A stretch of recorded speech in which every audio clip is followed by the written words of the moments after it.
এলাকায় ব্যাংকে টাকা জমা দিতে যাওয়ার পথে কর্মচারীকে কুপিয়ে ডিএল পেট্রোল পাম্পের ১,২১,২৫,০০০ টাকা ছিনতাইয়ের অভিযোগ উঠেছে।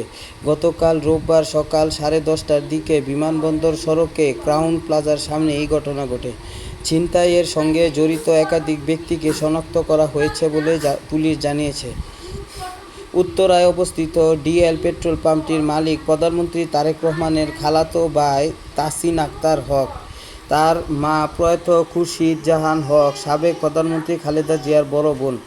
খুরশিদ জাহান হক বিএনপির রাজনীতির সঙ্গে যুক্ত ছিলেন। তিনি সংরক্ষিত মহিলা আসনে সংসদ সদস্য ছিলেন। পরে তিনি একাধিকবার দিনাজপুর সদর আসন থেকে সংসদ সদস্য নির্বাচিত হন।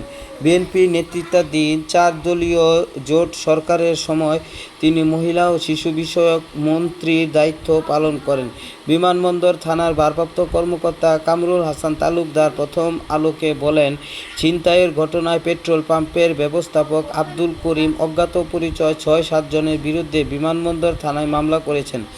মামলায় বলা হয়েছে, ছিনতাই হওয়া 1,21,00,000 টাকা ডিএল পেট্রোল পাম্পের।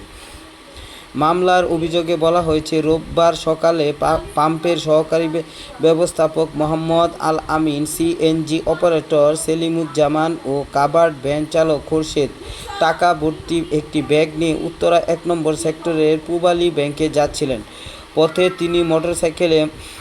পথে তিনটি মোটরসাইকেলে আসা 6-7 জন তাদের কাভার্ড ভ্যানের গতি রোধ করেন।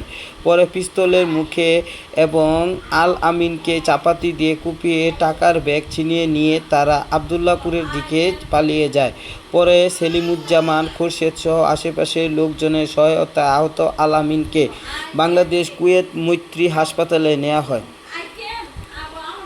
তৎসংশ্লিষ্ট ব্যক্তিরা বলেছেন, প্রতিদিন একই সময়ে টাকা নিয়ে ব্যাংকে যাওয়ার বিষয়টি ছিনতাইকারীরা আগে থেকে জানতে পারেন। বিষয়টি খতিয়ে দেখা হচ্ছে। ডিএমপির উত্তরা বিভাগের উপকমিশনার তারেক আহমেদ বেগ আজ সন্ধ্যায় প্রথম আলোকে বলেন, ছিনতাইয়ে জড়িত একাধিক ব্যক্তিকে শনাক্ত করা হয়েছে, তাদের গ্রেপ্তারের চেষ্টা চলছে।